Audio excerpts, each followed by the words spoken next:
Bharat Pakistan match যদি না হয়, কেন পাকিস্তান আর বাংলাদেশ ক্রিকেট না খেললে আইসিসি বন্ধ হতে পারে, তার সঙ্গে কি সমস্যা রয়েছে, কি সম্পর্ক রয়েছে, আসল ক্ষতি কেন ভারতের, আমরা এবার এটা নিয়ে আলোচনা করব। গ্রাম বাংলার মুরব্বীদের মুখে একটা কথা প্রায় শোনা যায়, দাঁত থাকতে দাঁতের মূল্য দিতে হয়। বাংলাদেশ যখন টি-20 বিশ্বকাপ খেলা বয়কটের সিদ্ধান্ত নেয় এবং পাকিস্তানও পাল্টা হুমকি দেয়, তখন ভারতীয়রা দাবি করেছিল এতে নাকি ভারত ও আইসিসির কিছুই হবে না, উল্টো এতে বাংলাদেশ ও পাকিস্তানের ক্রিকেট ধ্বংস হয়ে যাবে। আইসিসি তখন ইচ্ছা করলেই বাংলাদেশের ন্যায্য দাবি মেনে শ্রীলঙ্কায় ম্যাচ পরিবর্তন করে ফেলতে পারত। তবে ভারতের কথায় তারা সেই কাজ করেনি। আজ পাকিস্তানও টি-20 বিশ্বকাপে ভারতের সঙ্গে ম্যাচ বয়কটের পর ভারতীয়দের চরম শিক্ষা হয়েছে। এখন তারা নিজেরাই দাবি করছে এতে ভারত ও আইসিসির বিপুল ক্ষতি হতে চলেছে। এ নিয়ে কি বলছে পশ্চিমবাংলার মিডিয়া, আসুন তা দেখি। এই মুহূর্তে দাঁড়িয়ে একটা সব থেকে বড় এবং গুরুত্বপূর্ণ যে বিষয়টা, যে ভারত পাকিস্তান ম্যাচ শুধুমাত্র ক্রিকেটীয় মাপকাঠিতে বিচার করলে চলবে না, কারণ এর সঙ্গে আরো অনেক কিছু ওতপ্রোতভাবে জড়িয়ে রয়েছে। একটা আবেগের নাম ভারত পাকিস্তান ম্যাচ এবং একটা সম্মানের নাম, একটা লড়াইয়ের নাম।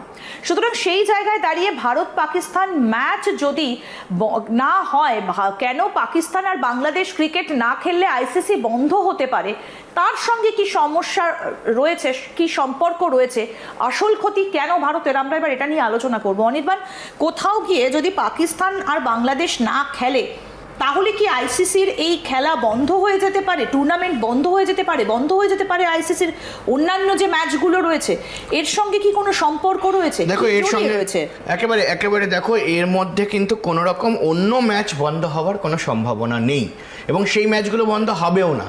কেন হবে? একটা দল তারা একটা ম্যাচ বয়কট করতে চাইছে। আমার প্রশ্ন হলো এখানেই, পাকিস্তান এবং বাংলাদেশ যারা বন্ধুরা, মানে পাকিস্তান এবং বাংলাদেশের বন্ধুত্ব বেশ গভীর হচ্ছে দিনে দিনে, এবং বাংলাদেশের বন্ধুদের কাছে আমার প্রশ্ন, যারা এই মুহূর্তে পাকিস্তানকে ভাই বলছে, আপনাদের কেমন লাগবে যে পাকিস্তান তারা তো খেলছেই না এবং বাংলাদেশ তারাও খেলছে না, অর্থাৎ তারা ভীতু, মাঠ ছেড়ে, জমিন ছেড়ে কিভাবে পালাতে হয় তারা সব থেকে ভালো জানে এবং সেটা বাংলাদেশ সেই নিদর্শন দেখিয়ে দিয়েছে। এই মুহূর্তে দাঁড়িয়ে পাকিস্তানও সেটা দেখাবে যে আমরা বাবা খেলবো, কিন্তু আমরা ভারতের সঙ্গে খেলবো না, কারণ আবার হেরে গেলে আবার টিভি ভাঙচুর হয়ে যেতে পারে, আবার বিভিন্ন একেবারে তাদের এবং সব থেকে বড় বিষয় যে তারা প্লেয়ারদের সিকিউরিটি সেফটি নিয়ে কথা বলেন, যাদের দেশে প্লেয়ারদের কোনো সেফটি সিকিউরিটিই নেই।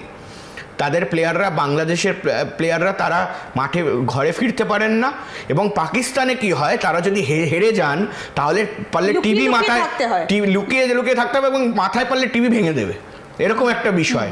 অর্থাৎ সেই ভয়টা কোথাও গিয়ে কাজ করছে এবং এবারে কিন্তু একদম কঠিনভাবে, মানে পাকিস্তান দেশটা তো কোথাও গিয়ে বলা যায় যে ওই প্রাইম মিনিস্টার বা মিনিস্টাররা চালান না, কারা চালান সেটা আমরা ভালো মতো জানি, এবং সে জায়গায় দাঁড়িয়ে তারা কিন্তু একেবারে কড়াভাবে বলে দিয়েছে যে এবার যদি বাবা হেরে আসো তাহলে কিন্তু সবকটাকে দাঁড় করিয়ে একদম ঢাই করে দেবো।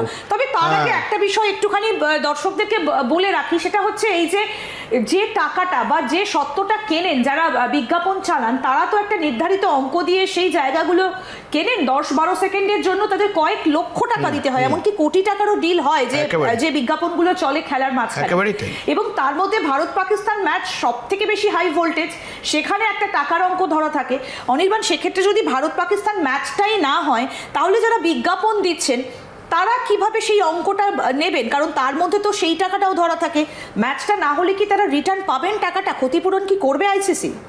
দেখো এই মুহূর্তে দাঁড়িয়ে তারা ক্ষতিপূরণ হয়তো দিতে হবে, ওটাই বললাম যে ওই টাকাটি শুধুমাত্র লসের খাতায় রান করবে আইসিসির কাছে, কিন্তু বাকি কোনো কিছুই কোনো গ্যারেন্টি, মানে কোনো কিছুই কোনো সমস্যা হবে না, আর এটা গ্যারেন্টি সহকারে বলা যায়।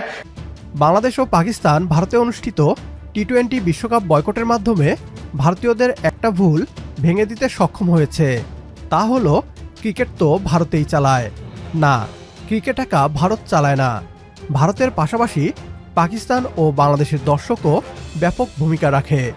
আজ দুই দেশ নেই, এর মানে ভারতে অনুষ্ঠিত ক্রিকেট বিশ্বকাপ কেউ দেখবে না।